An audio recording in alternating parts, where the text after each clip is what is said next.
All right. Nick tells me that we are live. What is happening, everybody? I'm super excited to be talking to y'all, playing for y'all. I've got a whole bunch of things I want to talk about. But to get started, I'm just going to play a little drums. And I'm going to play a groove that is one of my favorite grooves. I guess you could call this kind of a swamp shuffle or an early rock and roll kind of groove that Earl Palmer and Charles Connor started playing all the way back with Little Richard. But a good friend of mine, the great Carlo Nuccio, played this a lot, and I really drew a lot of influence from Carlo and from his playing in this style. One of the favorite tunes I've ever played on is Johnny Sansone's The Lord Is Waiting and The Devil Is Too. And I'm working on a project right now where I have to play this groove again. So I'm going to talk about that project in a minute. I'm just going to play, but I'm going to play this groove a little bit and just kind of have some fun with it. And, you can think about some different tunes that this will go with. Right now, we're working on a tune that's going to be an instrumental version of Amy Winehouse's You Know I'm No Good. I'm making a record with Eric Krasno and Eric Finland, and it's going to be called the Krasno Moore Project, and we're super excited about it. So I've been working on this groove. I'm just going to play it for you a little bit. You can try singing that Amy Winehouse tune a little bit to yourself over this, and it's a little bit of a reimagination of this tune. But I'm just going to groove out on this, and I'm going to be thinking about my good friend Carlo Nuccio and all the influence that I've drawn from him. And check this out. And it's intentionally supposed to be loose and swampy and grooving. So check this out.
was letting that ring out a little bit.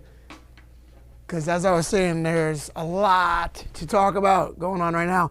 This is the latest prototype of what is going to be my Zildjian Lunar Crash. And as you can see, this has the concept shop logo on it. So this is coming out in the concept shop later this month, hopefully, later in July. And the folks at Zildjian have been doing a great job of making this cymbal. We've gone through a lot of back and forth, a lot of prototypes. Nick, can you give me the overhead on this beautiful bad boy right here? Yeah. And Nick, do you mind showing me what we're seeing up there? I'm trying. Yeah, he's trying, and he's doing great. Nick Solnick is literally doing the job of 6 people. But yeah, this Zildjian Lunar Crash, 7 craters all around, and these craters create distortion in the cymbal. As the sound waves come off the cymbal, these craters distort those. Yeah, he's trying. So these craters create these sound waves. They distort the sound waves. And then we've got 3 nice rivets in there. So yeah, I thought I'd mention that since I was letting it ring out. But yeah, that playing, that goes out to my good man, Carlo Nuccio.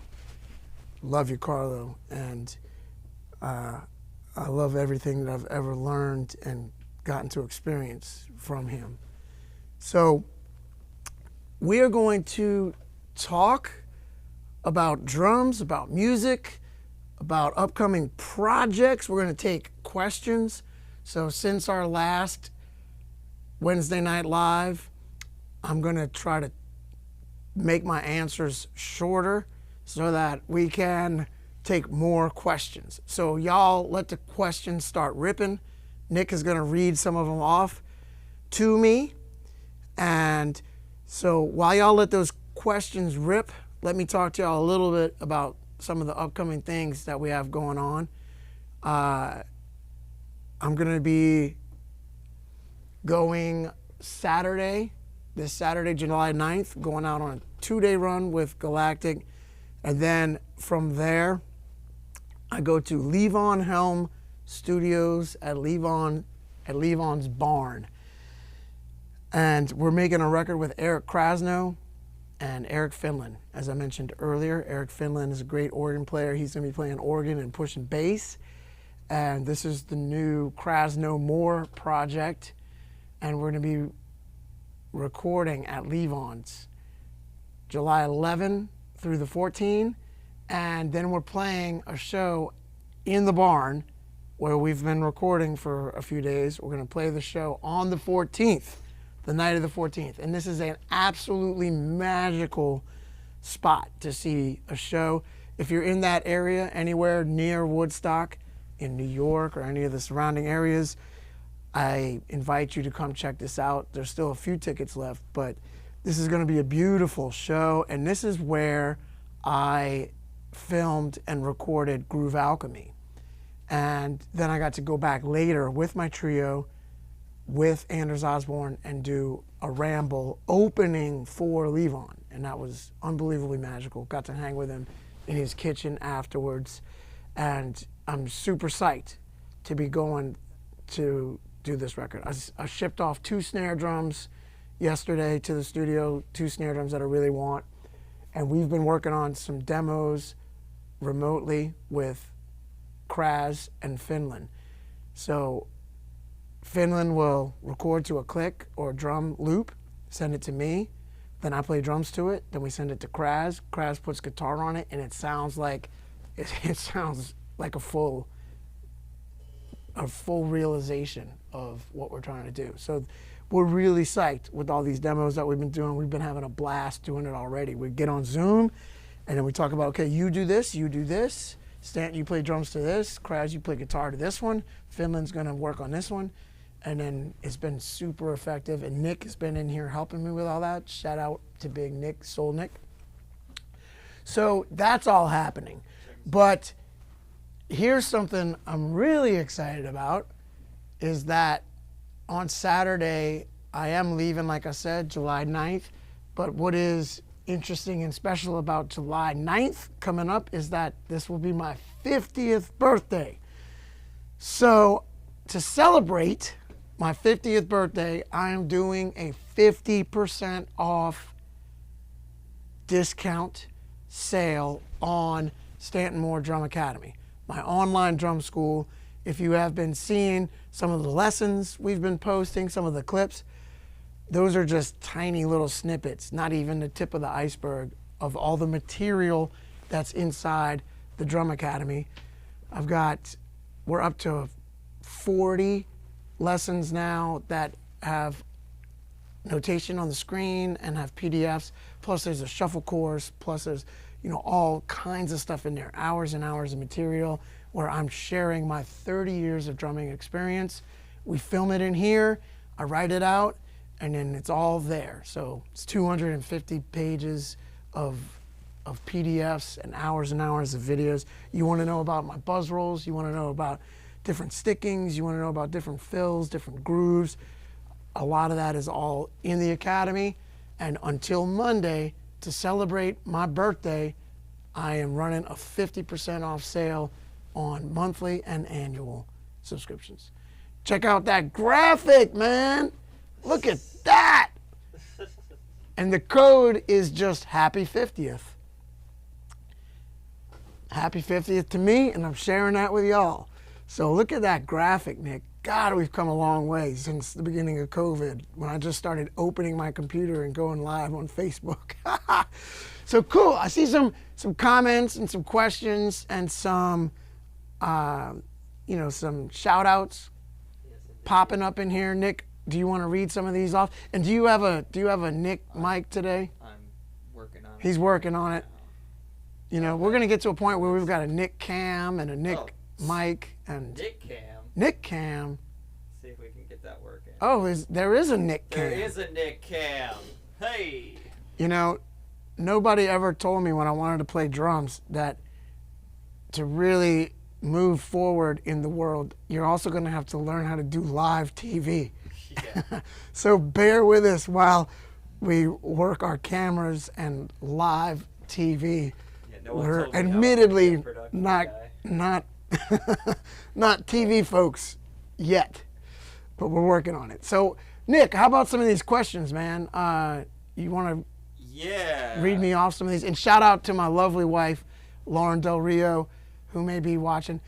I got home last time. She's like, yeah, you did great. She's like, but you need to answer more questions. She's like, make your answers shorter and answer more questions. And I agree with her. So we're going to try to get to more questions in this live. So let something rip there, Nick. I see him coming in. All right. We got Nico says hi. What's up, Nikos? Spencer asks, can you talk about how you tune your 20-inch Brooklyn? Sure. So my 20-inch Brooklyn is the bass drum that I play with Galactic. And this was a hard lesson for me to learn. I love big, open, warm, low-end bass drums, right? But I also like small sizes. So I like an 18 or a 20 with just, real pillowy. And well, the thing is, when you tune it like that, and then you put a microphone on it and try to get it to go through a large venue, 1,000-seater or larger. When we played Jazz Fest, there was maybe 40, 50,000 people out there this year when we played right before The Who, which was super exciting and super amazingly fun. But when you've got a bass drum that sounds like whoo, in person, and you put a microphone in front of it, it sounds like whoa through a PA. So that was a hard lesson for me to learn, and I had to start putting a lot of padding in there. So I've got a foam pad that is exactly 14 inches deep, because that's how deep the bass drum is. And I think Canon makes it. And I might even have 2 of them in there because it's like a wedge. It gets narrower from the back to the front. And I might have taken another one and flipped it over there. So I've got a lot of padding in it. And I've also got a D6. I've got a D6 running inside of it. Paul Cooper at Gretsch, he installed an XLR mount into the side of the shell. And so we just plug that right in. So there's no hole in the front, but the drum is very dead. And, you know, deader than I would like it if it was just me playing in a room acoustically. But what that does is that allows our front of house guy, Chris Abear, to really make it sound like what I want it to sound like. So it might sound like boop in person, but then out through the PA, it sounds like woo, woo, ooh, ooh, jacka, ah, woo, woo, gacka, boo, boo, right? But it's got to sound like, it's got to sound pretty flat with the microphone inside of it to get to that point. So that's kind of how I've got it tuned. And like I said, I'm going to keep my answers a little shorter so we can get to more questions. And to be honest with you, last time I wasn't seeing the questions. This time I'm seeing the questions pop up. They're small for me to read. But last time I didn't know if y'all were asking any questions, so I didn't want to get through an answer and be like, okay, what now? So I appreciate that y'all are asking questions. This is great. All right, Nick, hit me with another one. Read it out, and if you wouldn't mind, use your mic so that the audience can hear you. Sorry. Okay, next question. Hang on. It's been a lot. Okay, here's one. How do you determine what to play with your left foot on the hi-hat? Quarter notes, 2 and 4, etc. This is from John Purcell. Okay, that is a great question, John Purcell. And Nick's going to give you a little bit of foot cam. So this is a technique that I learned from Johnny Vodakovich, and it's where you're pumping your heel all the time. So if this were, let's start with funk. So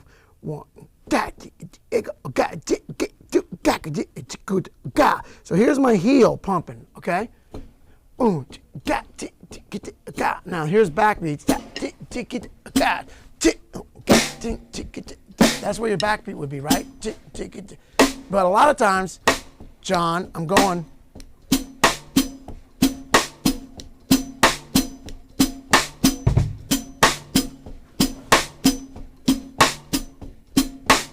Right? Now, I'm going to play some different styles. I'm going to play funk, then I'm going to swing out. And the whole time, I'm going to be playing. So that would be 1 and 2 and 3 and 4 and in funk, but it would be 1, 2, 3, 4, 1, 2, 3, 4 if I were swinging out, right? I'm going to turn off my lav. 2, 1, 2, 3, 4.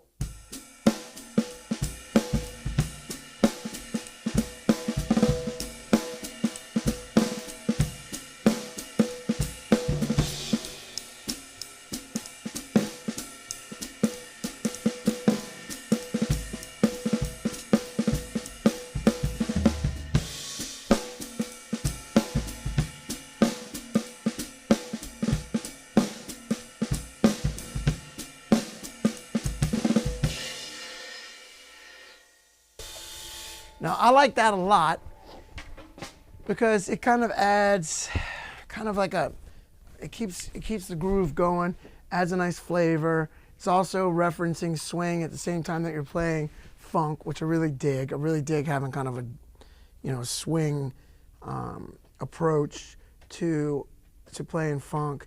And you could play quarter notes, but then that can get a little square. So check that out. I'm playing funk, and I'm going to play quarter notes on the hi-hat.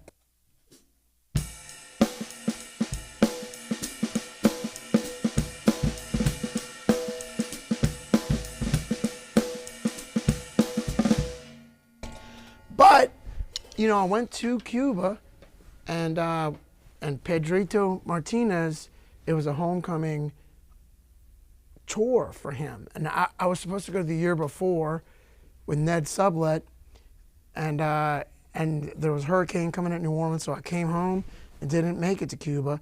Then the next year went with Ned Sublet. I actually made it, but he brought Pedrito Martinez on the tour. So I got to hear all this incredible Cuban music. And so in Cuban music, they actually do play shekere and things that the hi-hat is trying to approximate on one. Shit, shit.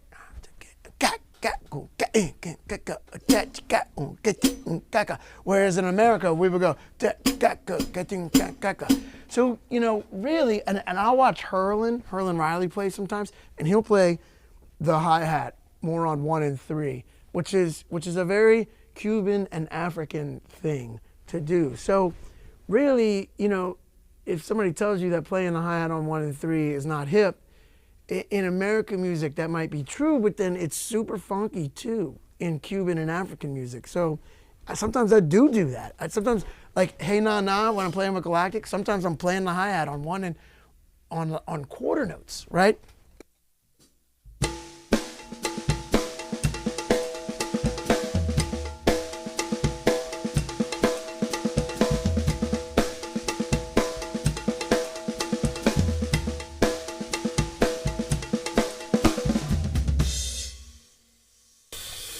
Because at that tempo, playing the hi-hat on upbeats could sound a little hectic, right?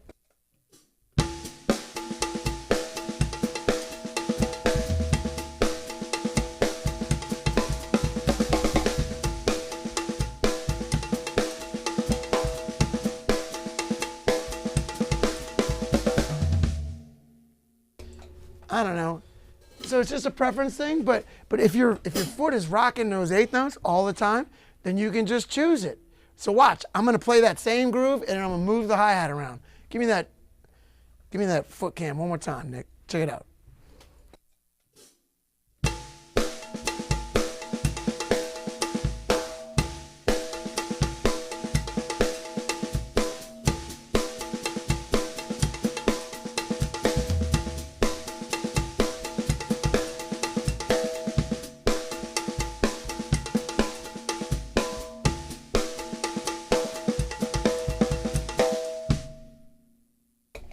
Right? So that is a great question, and the answer is you can do whatever you feel tastefully complements the groove that you're playing. I hope that helps. All right. I didn't do a good job of keeping that one short. All right, Nick, please hit me with another question. Working on it. Where one might go. Okay. So, next question.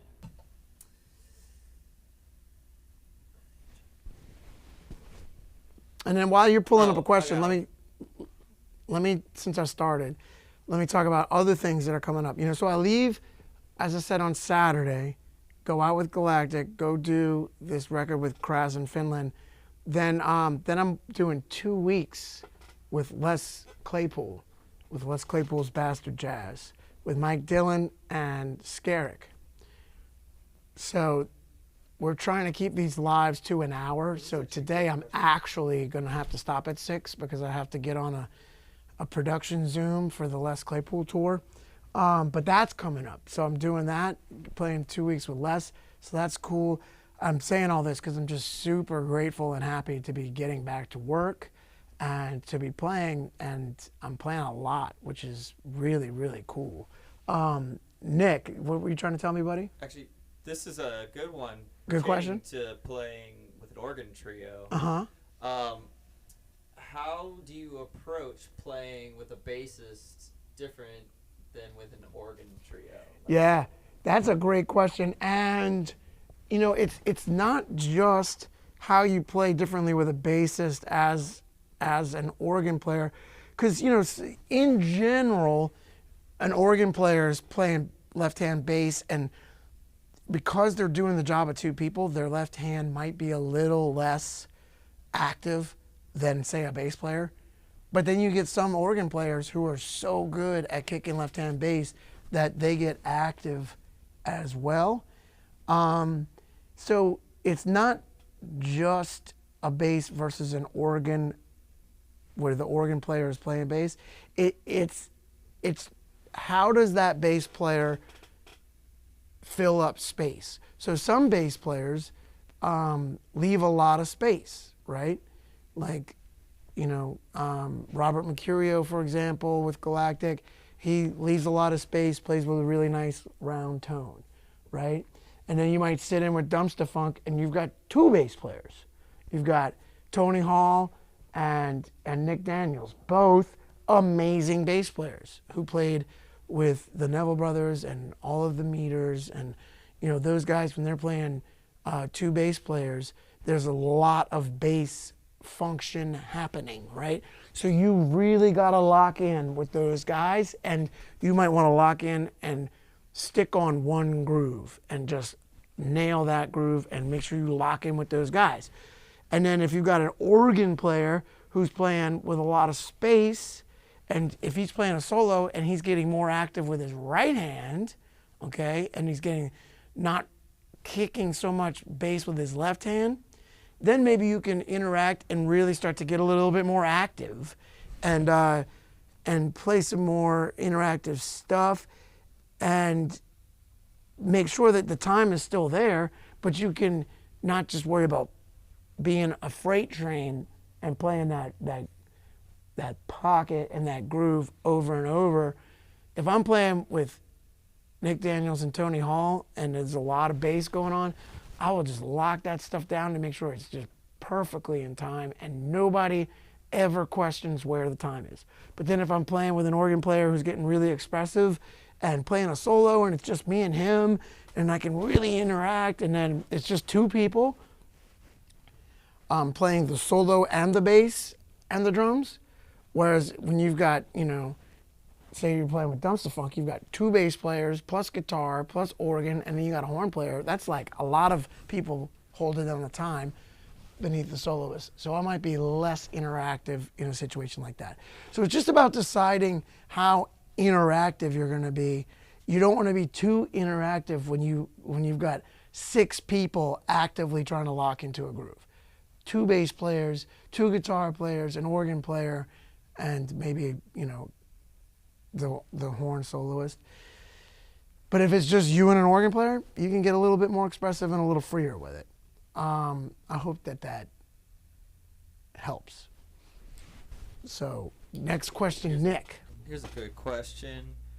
How do you set up hits with leading fills? How do you think about setting them up? And what should people work on to get better at this? Okay, that's a great question. And what I did to get better at this, I played in the Loyola big band for 4 years, right?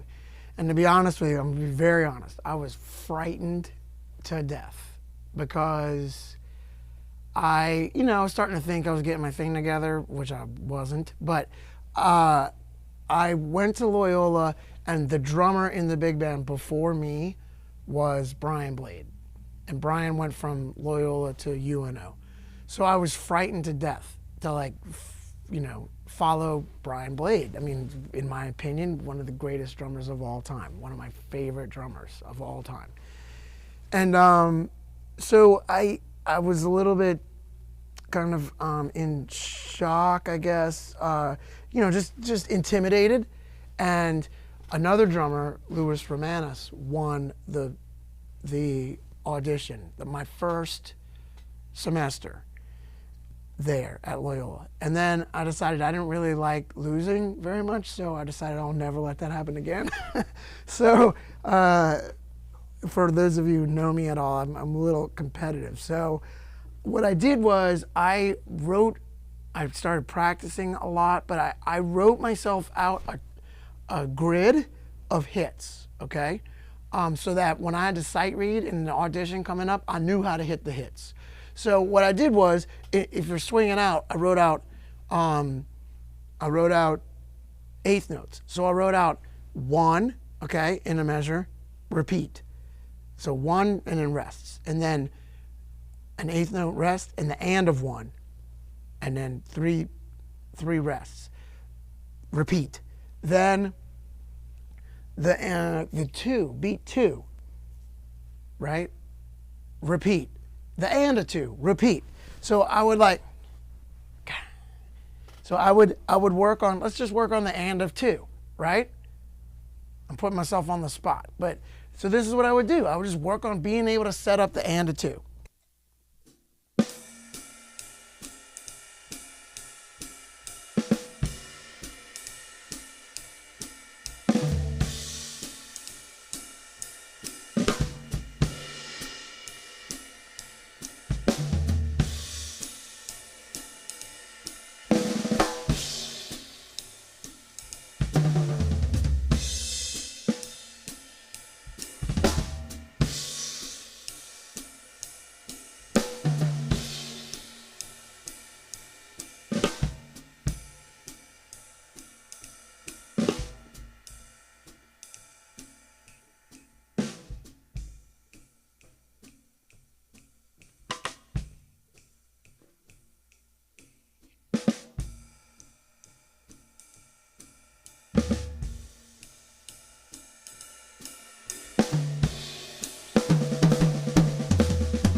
So what I did was I intentionally gave you some big fills.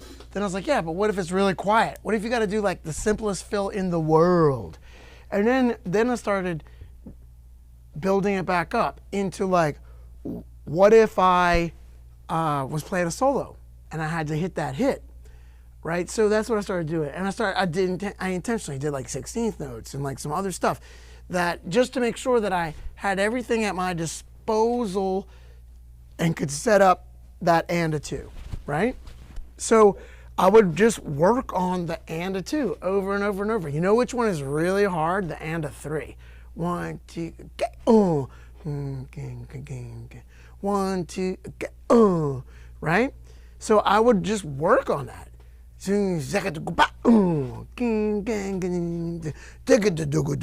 I'll play shuffle.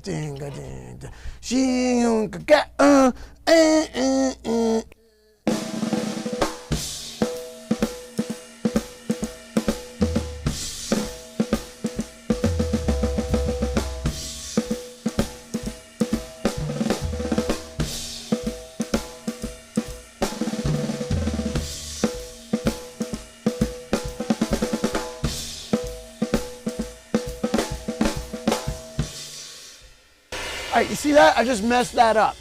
So I tried to do that. So now what I would do if I'm shedding, which I am in front of you, I'm gonna work on that over and over and over till I can play it without messing up. Check it out.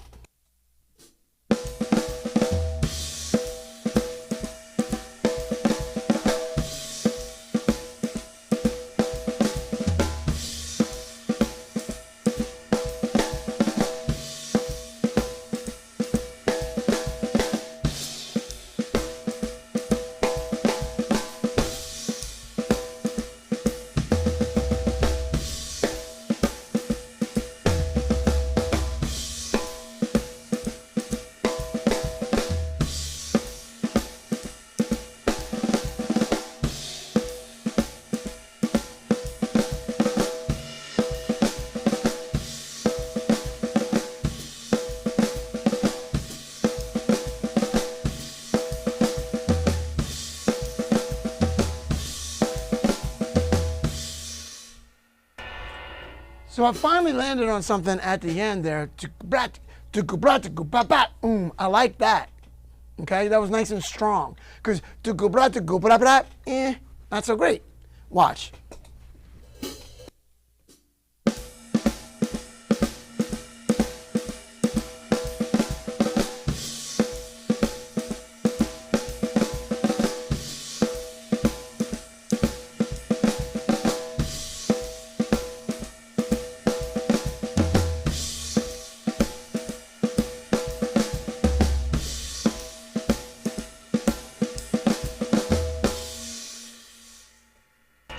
And then I kind of messed up that one at the end.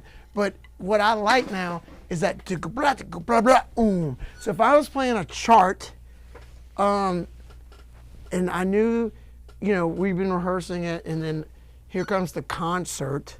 I would try to make it so that that's what I play. The thing that I rehearsed, the thing that I know is going to come out. Not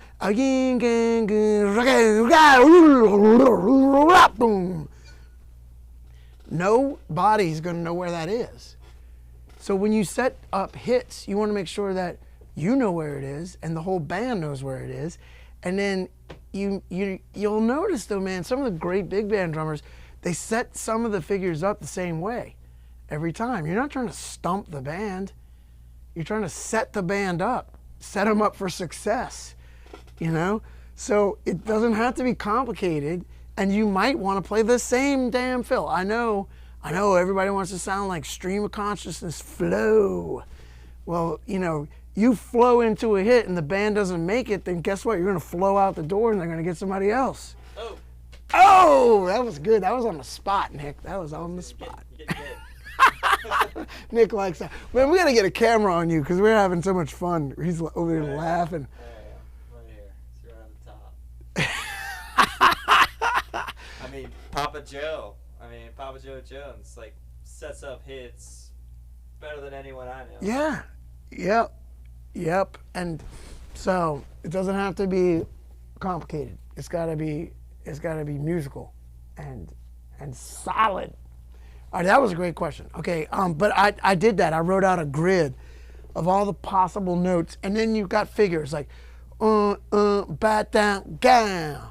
Okay, shag gang, ron con, gang, the bucket, the brack on, gangs, zack on, gang. Right. So just. You want to work on those figures, and then it's like words. It's like reading words. When you see a word on the page, you don't go N-I-C-K. You're like, Nick. Oh, it's Nick. Who's calling? Nick's calling, right? And eventually, once you read charts enough, you get to that point where it's like eighth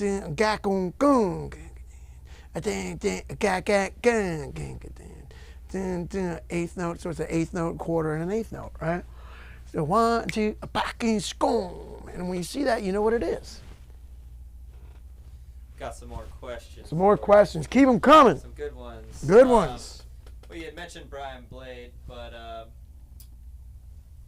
Skelevin, I don't know, asks, which newer drummers are you excited about hearing more from? Man, that's a great question, and I had some answers on that.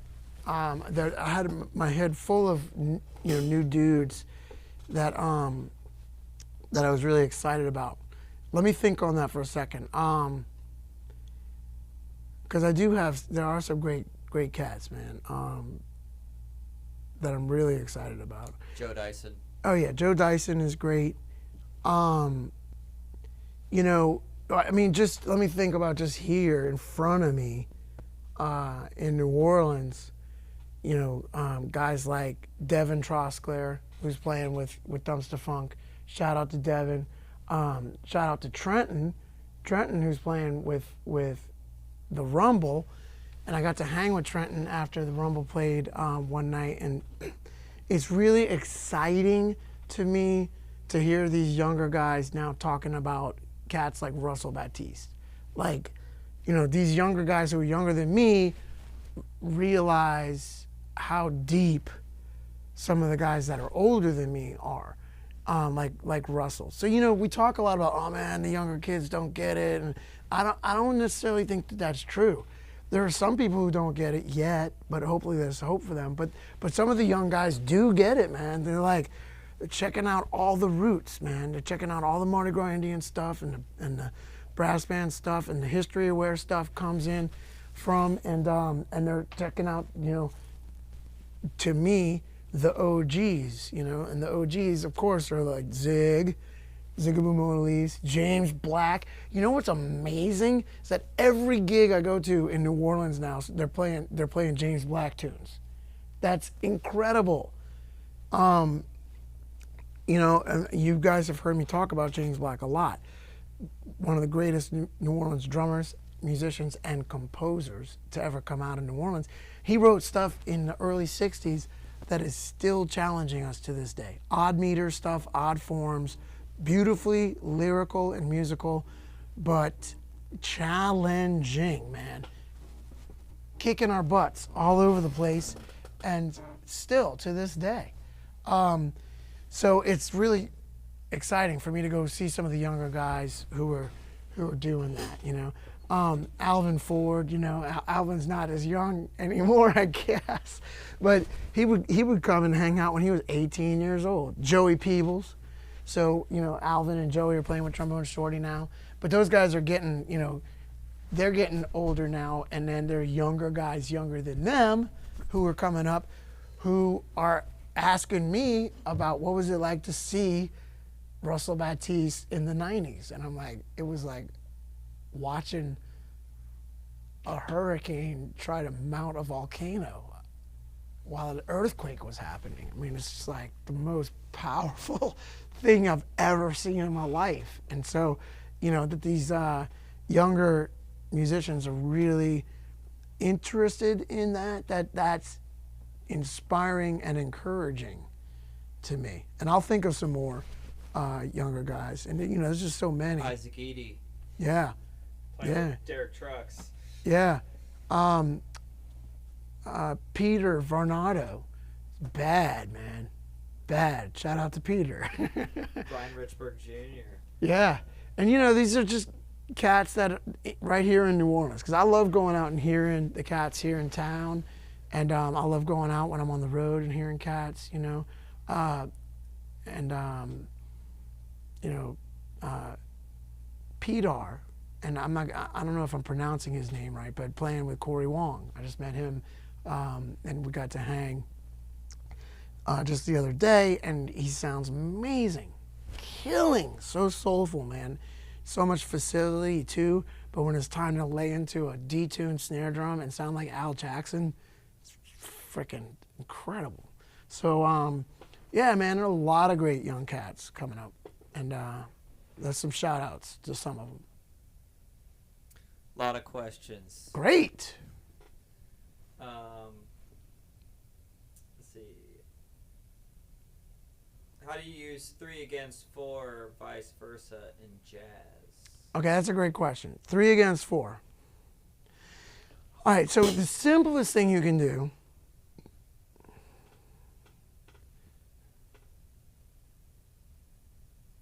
all right, this is what I'm going to do. I'm going to play time, okay? I'm going to play quarter notes, and I'm going to feather in the bass drum, okay? And let me see, what am I trying to do? So I'm going to play 3. Okay. So I'm going to play like this, right?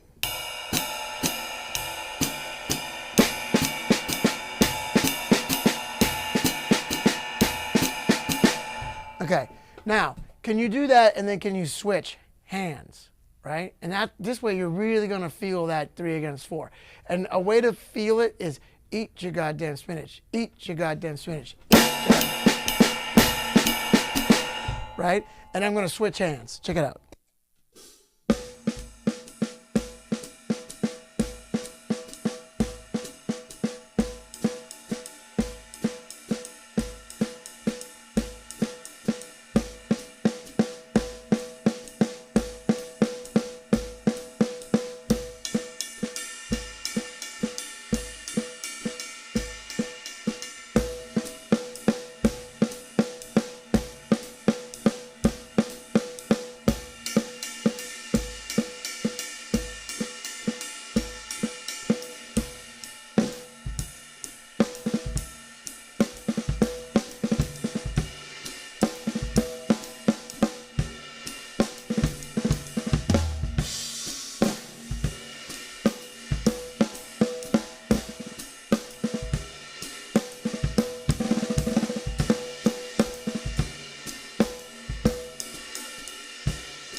So I was really trying to spell it out, right? But you know, to feel that rhythm, you want to be able to do it either side, right? Play in 3, and then play the 4 over it, and then of course play in 4 and be able to play the 3 over it too.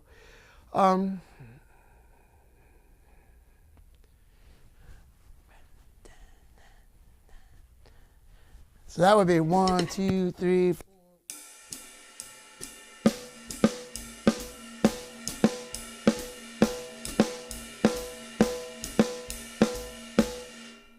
But try to make it groove, right?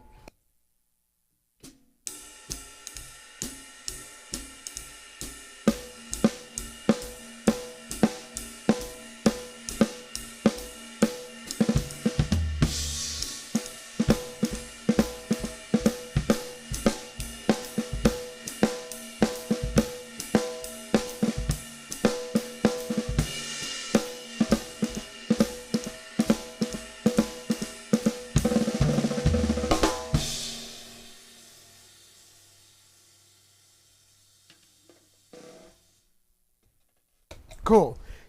So, you know, and that'll happen, that 3 against 4, that 4 against 3 will happen sometimes when playing, you know, playing some of these, not ballads, but like some of these waltzes in 3. Check it out.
But usually when I'm doing that, I'm locking in with a melody that's happening, right? Like in The Chase, which is a song we play by Steve Mazikowski. You know, it's like, ba da da da da, a ba ba,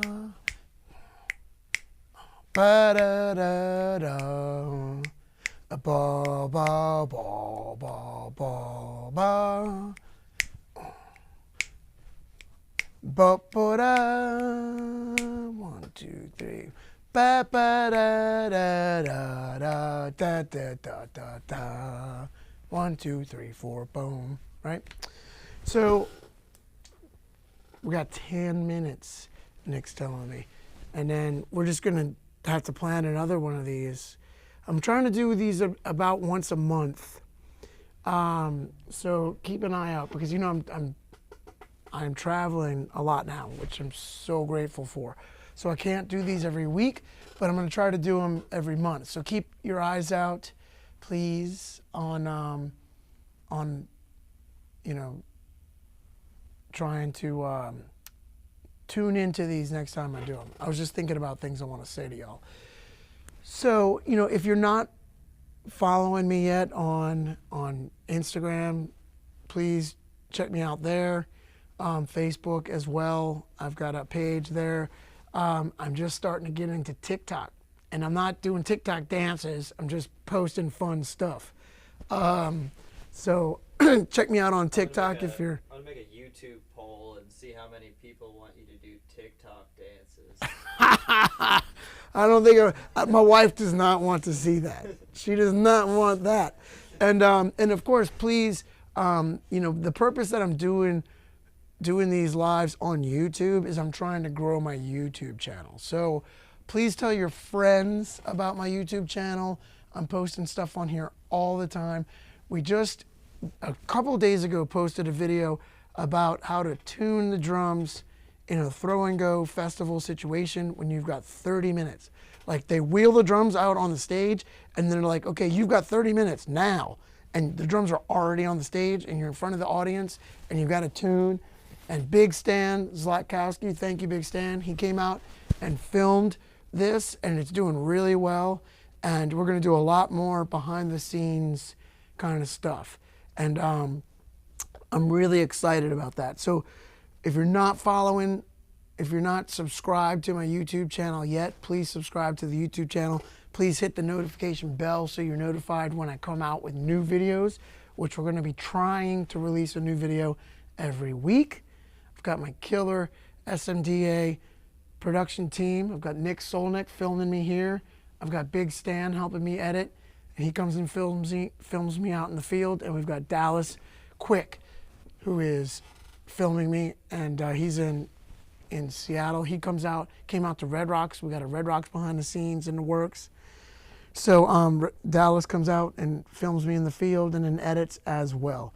So we've got a great 3-man production team right now spread out, but we've got East Coast, West Coast, and Gulf Coast. Yeah, and we do our weekly Zooms and figure out what we're doing, and it's starting to work really well. Here's a good question for you. Someone was asking, what's the advantage of the Stanton Moore Drum Academy and learning lessons online versus in person? Okay, that's a great question. That is a great question. So the advantage of, if you are interested in my academy, is that you get access to all the answers about things that you want to know from me. So for example, like, I'm a member of Adam Deitch's Drum Academy, right? Why? Because I love Adam's playing, and I've been watching Adam for years, and I've been like, man, how does he do that? That fill is killer. What is that fill? Then he posts it in his academy, and I get to go watch it, read it, watch it in slow motion, shed it, practice it, and then I figure out, oh, that's how he's doing that. So now when I see him play, I'm like, oh, that's what that is, and I'm working on some of that stuff.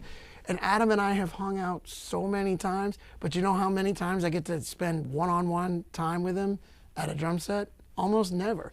So I'm getting to learn a lot about not just his style, but we have a lot of similar influences, but then he's way into the hip hop end of things. So there are things that I haven't dug as deeply into that he's explaining, and I'm like, oh, I've always wondered about that. So if you've wondered about my buzz rolls or certain stickings that I do or certain grooves that I do or certain fills that I do, a lot of that is either in the academy or coming out. Then I also encourage you to, there's no replicating one-on-one lessons. I encourage you to take one-on-one lessons as well, but I'm not available for one-on-one lessons right now because I'm just traveling too much. So I do encourage you to take one-on-one lessons from somebody who's in your town. And then if you want to learn stuff that I'm doing specifically or another drummer is doing and they offer it up, then learn that, you know. There's still all kinds of stuff I'm trying to learn.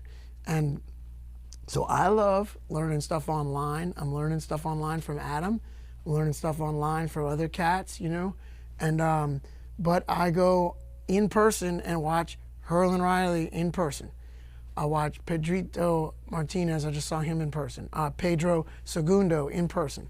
So, you know, the Bayou Bar in New Orleans, you've got Herlin, Pedro Segundo, Jameson Ross, Jason Marcellus. You know, these are all drummers that I go watch in person and, you know, try to learn as much as I can. Still to this day, man. I came home the other night and Lauren was I came home from the Bayou Bar and I went into my office and practiced with my silent heads and, you know, my low volume cymbals. And she could tell that I just watched some stuff that inspired me and realized there were a couple tunes I need to work on, right? So I was shedding those tunes, you know, and that keeps me on my toes, man. Go and see music, and if you don't know that tune, learn that tune. And if you don't know something that one of the drummers did, then work on it. So in person, there's no replicating that, but online is great too, man, because in some ways you can fast track things online. You can watch something and read it, watch it in slow motion, practice it in slow motion, and you pick it up pretty quick if you practice it in slow motion perfectly. But that's why you're seeing so many drummers who have a lot of chops. It's like you can fast track all that, but there's no replicating being able to watch Herlin Riley play a shuffle in real time. You're not going to develop a killer shuffle by watching stuff online, I don't think. You've got to watch that in person, and you've got to experience that in person, and you got to sit in. You've got to feel the fear of God of watching Herlin Riley play a shuffle, and then they have you sit in and they call a shuffle. Want to get your shuffle together? That's how you get your shuffle together. Have the fear of God put into you when you've got to actually man up and play a shuffle in front of Herlin Riley. That is some real ish that you're not going to get online. Online is great. I'm offering all kinds of online stuff. Please, since you brought it up, please, I invite you to join my academy, Stanton Moore Drum Academy, my online drum school. We are running a 50% off, 50% off for my 50th birthday. Turned 50 on Saturday, and this sale is going to end on Monday. So for all of you who are watching this after, don't wait. Join the academy, because I'm not going to offer 50% off again. So if you missed it, I'm sorry about that. Please join still if you're watching this after the live. But if you're watching this before Monday, whichever date that is that July? That would be 11th. If you're watching this before July 11th, you can join at 50% off. So if you've been waiting, now's the time. And it's Happy 50th is the code. So, Hey, Stanton. Hey, Nick. Since you only got about 2 minutes left, we got Elio Ratiz from Brazil requesting some slick New Orleans grooves. Slick New Orleans grooves. So why don't we... all right, I'll play some slick New Orleans. I'll play some second line. I'll play some Johnny V stuff. I'll play some Herlin stuff. I'm wearing my left, right shirt. And this is the sticking that I play on my Pondero a good bit. And I will play that sticking. And these shirts are available in my online store, just in case you want to check those out. But wonderful.